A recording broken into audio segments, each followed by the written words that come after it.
Hi, Zizaran here with a shit-eating grin as we finished third in the race competition for the new Pinnacle bosses and the actual hardest boss.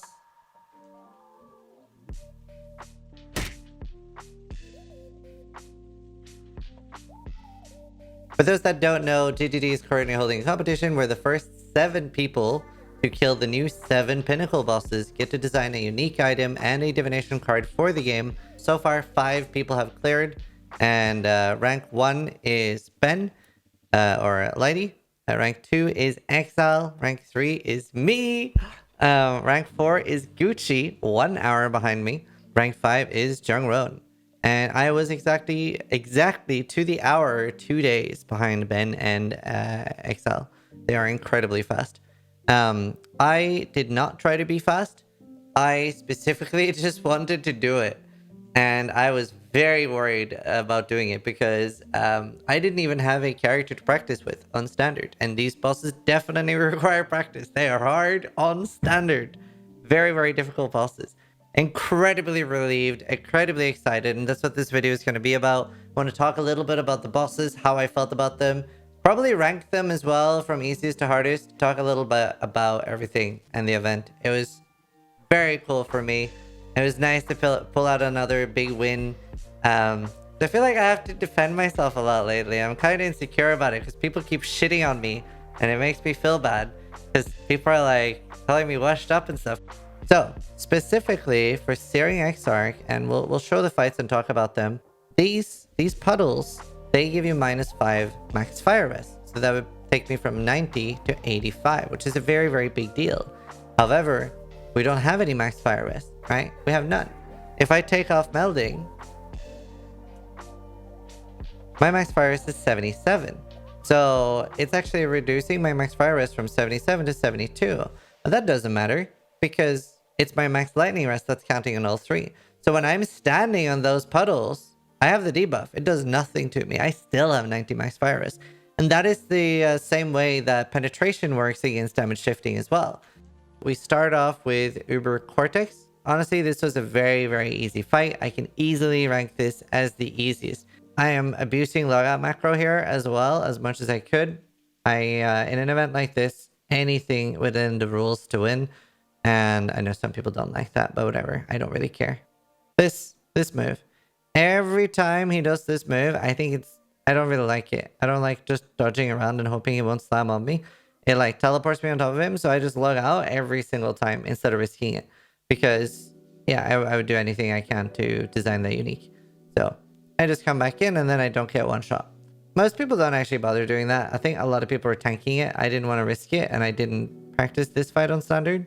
Anyway, the fight is incredibly easy. I think I would still continue doing the Uber version of this moving forward. And honestly, not much else to really talk about or show here. It's pretty straightforward. I log out a few more times. You have 6 portals, so plenty of room. And DD gets so much of a damage boost here because nearly every Spectre I res is the statues. Next up, we can look at the Uber Shaper. This was one of my least favorite fights. I don't really like the Shaper. It used to be one of my favorite fights, but I don't know. I feel like I think it's the stage in between that I don't like. I don't mind the fight itself once you're in there. But, no, actually I do. I do on the Uber Shaper one. So, I strongly dislike this. It is still an easier fight because the only thing that can kill you is the slam.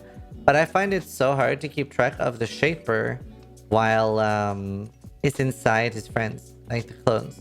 I was also very surprised that this like teleport stage, this does nothing. They do less damage than normal Shaper. I think they do a 1/4 maybe of the damage in normal Shaper.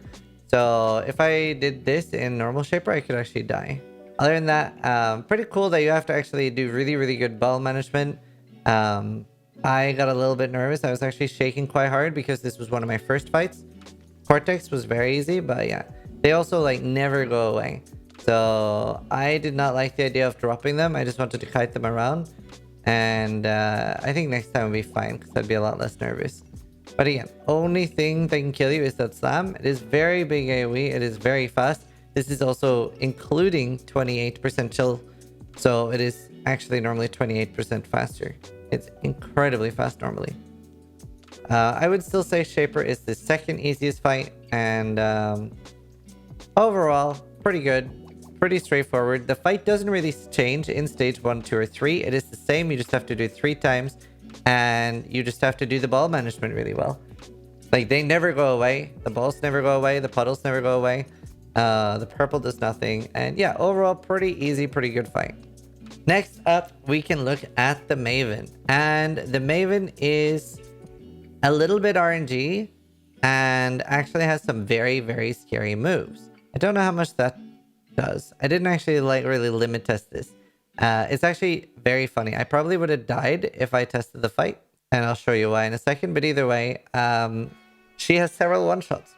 She has the big red balls. They are a one-shot. The brain beam, which I am almost getting hit by here in a second. But either way, this stage is very RNG because in the Maven memory game, not only do you have to do the memory game, but you also... Actually, it's the next stage.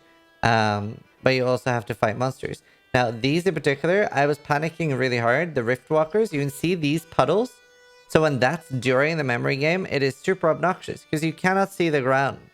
You could also get the Bramble Valley Yellow Harvest boss, which slows you down. You can still Flame Rush, thankfully, but it is incredibly painful. So now, during the memory game, you can see that she spawns ads. And I got very lucky that it didn't spawn the Rift Walkers because they are in my pool. So I was just very lucky. And I'm trying not to kill them here because I can actually detonate their corpses on her. So here, this is what Ben or Lady said. This is that was some psychotic shit. So I actually would have probably been nervous and fucked up and died if I had practiced this. I did in this scenario not know, and I'll move myself. You can see I am cool as a cucumber. I'm not even stressed. This beam is unblockable and one-shots you.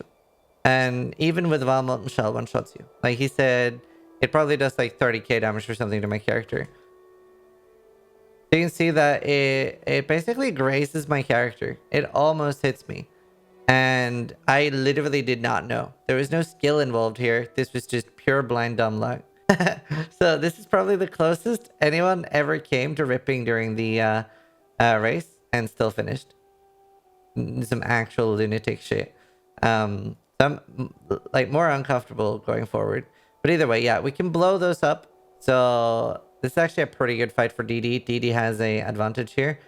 And here you can see these are actually very high HP. So here I start going like, okay, I'm going to start getting the HP down. And my heart rate is racing during all of these. I find it so nerve-wracking in a race. And I felt like I had so much on the line. I really want to prove myself. And it was scary. Got very lucky here with a pretty good memory game. And I'm trying to get them low as well, because I know that I can DD them on top of her. And here you can see that my Val DD finished off that and then insta-killed her. This is what makes DD very strong for this fight. We're moving on to the third phase, and now the fight is pretty much free. Stand still doesn't really do much to me. Obviously, it does apply the degen debuff, but I'm not a regen build, so it doesn't really do much. And you can still use life blast through them. You just can't regenerate over time. Stand still, or Cascade of Pain, I mean, does also not do anything. So it's only the red fireballs that can one-shot me here. Other than that, I cannot die. And at this point, the memory game is back to normal. So it is pretty much impossible to fuck up. So far, I think I have ranked them in that way. So Cortex easiest, then Shaper, then Maven, then Uber Eater maybe next. So I really, really like Uber Elder. It is my favorite fight in the game. I think it is amazing.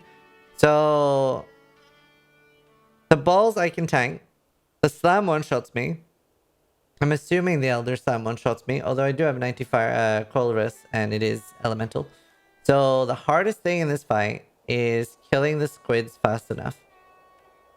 So the Shaper balls will follow you around forever. They're pretty okay. I don't think I dropped any early. And you just kite them around. The squids, however, really, really hard. And you really want to be on top of your damage. Is incredibly important. I'm stressed just watching me do this. And I, at some point, had to use Val DD to kill it. This is a little bit unfortunate that there are so many corpses in here.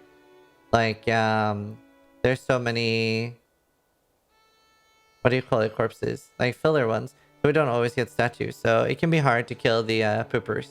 This actually did quite a lot of damage to me. It did less damage to a lot of other people because they have 7% fist reduction on their shield or on their chest. I have no fist reduction, so I actually have to be careful. I'm also not running Tempest Shield, so I can't block spells as much as the others. But I did have 90 max daily res. As you can see, I'm just trying to kite the balls after me. They spawn so often that I don't want to just keep dropping them. And I'd rather just have all of them following me instead. And then here you get to refill charges, which was quite nice. I really like this fight. Honestly, I think Exarch might be my favorite visually and like how it is, but it's my favorite fight to do. I just love Uber Elder. And this I could actually see myself farming. And this is also most likely what I would like to design a unique for. It is my favorite fight in the game. So assuming that Ben and Exile doesn't want Uber Elder, then I will request that. I also did not use a color worth talking about. A lot of people were using a color, me included. This means leveling a Slayer to level 70 and ascending twice so that it can cull bosses with the 20% cull. So that's basically, you're getting 10% more damage for free just by leveling up a Slayer. Obviously, normally you could just swap in a normal cull gem, but yeah, 10% extra really helps when the last part of the fight is the hardest. And I think that was something a lot of us planned early on. It's been used in previous races and hard boss fights. So it is a pretty normal thing to do. Personally, not a fan of it. I prefer if everything had to be done on one character. That's how we do it in the Gauntlet. Because obviously a lot of people have been asking Ziz, are you banning Slayer in the Gauntlet? And well, no, there's no reason to. Because you cannot use two characters in the Gauntlet. Everything has to be done on the same character. You can't enter a boss fight with another one. So there's no reason to specifically ban anything like that. But yeah, that is the fight. And boom. And no good loot. I realized I didn't show the loot on all the other fights, and I hate when people don't do that, but I'm so sorry. All the fights will be on YouTube as well, separately. We are uploading them all. Uber Eater of Worlds. Honestly, pretty good. This was really what Uber Eater needed. I kind of wish they would give the normal ones something. I also don't understand why people weren't dodging this beam this way. I feel like everybody else was dodging in a really weird way. A lot of people are far away. A lot of people are shield charging around. I don't understand why they're not just rotating around him like I'm doing. Because that's by far the safest way to defeat that. Or just blink very close to him. Like, stay close to him, basically. It was very confusing. Yeah, I mean, normal Eater Worlds is a joke. This is actually a pretty hard fight. There's a lot of things here that can kill you. The beam does a shit ton of damage that can actually kill you through block even. It is that scary. I don't even know what does a debuff, but there's some sort of debuff here. There's a lot of... Oh, there. What am I getting it from? Anyway, as you can see, I didn't practice this enough. The Hunger, that does insane AoE. That actually hits to like all the way here. So a lot of people almost died to that. Absolutely crazy AoE. I was a little close. But there's a lot of things in this fight that can kill you. So very, very scary. And obviously Steelmate ended up dying to this fight. He actually kind of ended up dying because he is too good. So he has never ever failed the an inescapable doom, so he didn't know what it looked like when it failed, and he thought he had actually succeeded because it does look kind of similar. So sadly Steel died to that. I would say it's between this and Uber Elder in difficulty. Like they're maybe around the same tier. I think a lot of other people would say this is easier though. I think the only reason I feel Uber Elder is easier is just because of the sheer amount of time I've done Uber Elder. I probably have done maybe over 1,000 because there were 3 leagues in a row where I did Uber Elder service. So I was just spamming Uber Elder all day. Probably did like 50 plus per day. So I've just done an insane amount of that boss. This is probably the easier boss fight. There's also not really much of an enrage mechanic. You just have to be careful for the balls. I mean, they move away from you when you look at them, so... It's like, isn't there some sort of Doctor Who thing that does that? It only moves when they look at you. The tentacles are very scary, a lot of fist damage, and obviously then hunger. But at least the fight stays the same the entire time. It'll just keep increasing the amount of inescapable doom things you have to do. Something that was really good sleeper tech for this fight was recover 7 charges when hit Topaz Flask and used one full. Then it's always up for that one. Now we're getting to the really hard ones. So all of these 5 are easy compared to these 2. And I actually did Exarch before a lot of them. The reason I did Exarch was because I had Melding. And like I talked about earlier with the damage shifting, I don't think I've ever been shaking so much. I actually get really, really bad shakes while in events like this. And here at the start, I almost felt like I passed out. You can see that I am face tanking. And pretty much right there, I'll go back again. As I tank 2 here, I like sort of like snap back into it. And I'm like, dude, dodge. Holy sh. And then I actually start dodging. Because I was like so out of it. I was shaking so much. And getting like sort of like prickly sensation. And I don't know. I just I get very, very nervous the first time doing a new boss. Every time. And pretty hard fight. The ad does a lot of damage. Obviously, it is also a free Val Souls for us, which is nice. I always try to make sure I have Val Molten Shell up for the other stage. And I'm just like periodically dumping my Val DD and trying to focus. But not always min-maxing that there. You see the ads are almost always just at 1. The other one is about to die.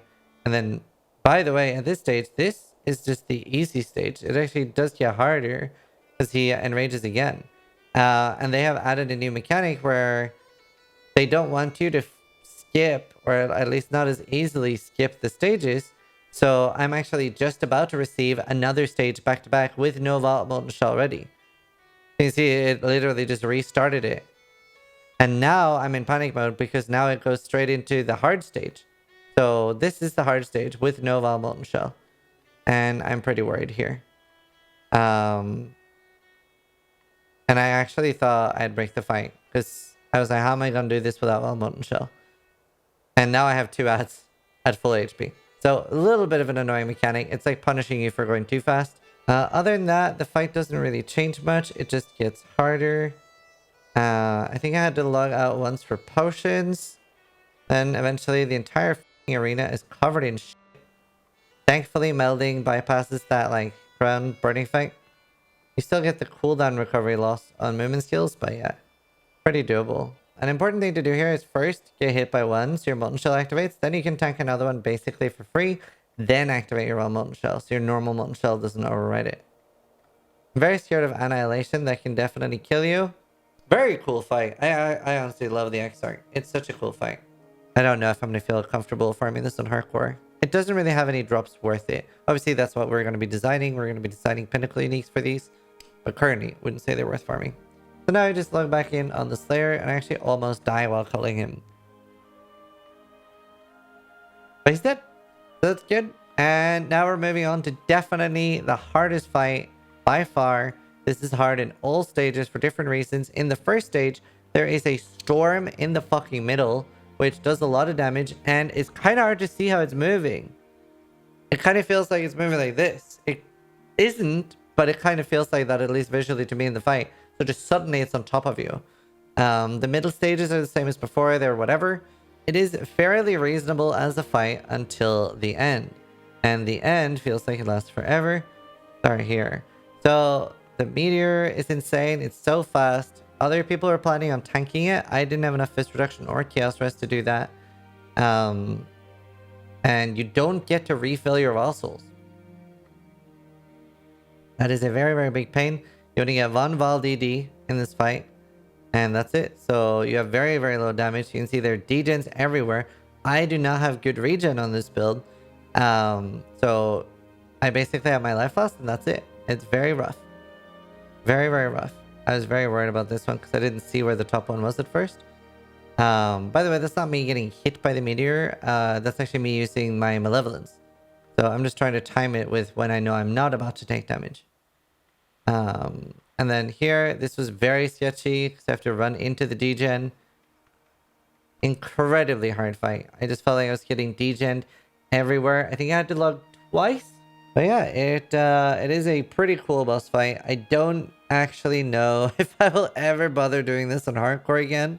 I don't know. I would definitely want more regen. I would want a better character. Something that takes like a few weeks to set up.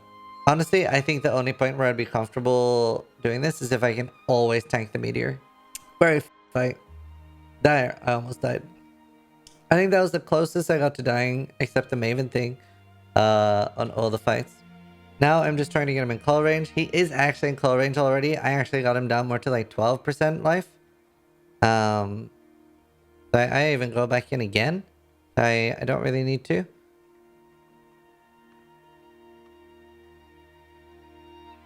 I think he's on 12 or 15% here.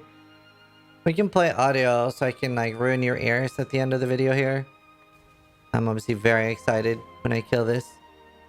Is that 20%? Yes, it is Zizaran. I need help. And thus is the story of Zizaran getting third. I was slightly cringe rewatching this. Happiness. Blah. I'm very, very excited. Obviously, this is a huge deal for me. Thank you again, everybody who watched, supported. Yes! Rank fucking 3, baby! That's the part where I cringe. The rank 3, There's baby. a fucking bee in here! Yeah, a bee got in my room. It's very annoying. It was so warm. So the gear I ended up with was a really, really nice damage scepter, tier 1 fire, and dot multi. This was recombinated with tier 1 fire damage on one and damage over time multiplier and fire dot multi on another. And I was just hoping to get both. Sadly, I got mana regen instead. Pretty standard gloves, just tier 1 suppression, res, not the best res, and crafted. Would obviously prefer better gloves, but that's whatever. Pretty decent ring, nothing to brag home about. Chest, I am trying to get a better one currently, but it's decent. Only bad thing is that the life is pretty low. Helmet, very, very nice. And the molten shell is pretty nice. Very lucky on my amulet. The 28 all attributes basically saves me 4 skill points. And I have damage over time multiplier. Sadly, not higher. This is tier 4. But I also have the effect of non-damaging elements. Obviously, that's huge. The biggest thing for my build, +5 max res lightning shield. Also done with recombulators. And then suffixes cannot be changed to reforge life afterwards. Dot multi vermilion ring. This is just essence of delirium. And then suffixes cannot be changed in veiled chaos orb. Pretty easy to make multi-modded boots. And hunter slammed Stygian mice for the life. On top of that, I got a Watcher's Eye with 22% dot multi-malevolence. On top of that, I got a Melding of the Flesh. A lot of people have specifically been farming for this. I also managed to get all my implicits. That actually took a while. I wanted to make sure that I had enough, like, cannot be stunned, so that I'm stun immune while using a Quicksilver like this. You need over 50%.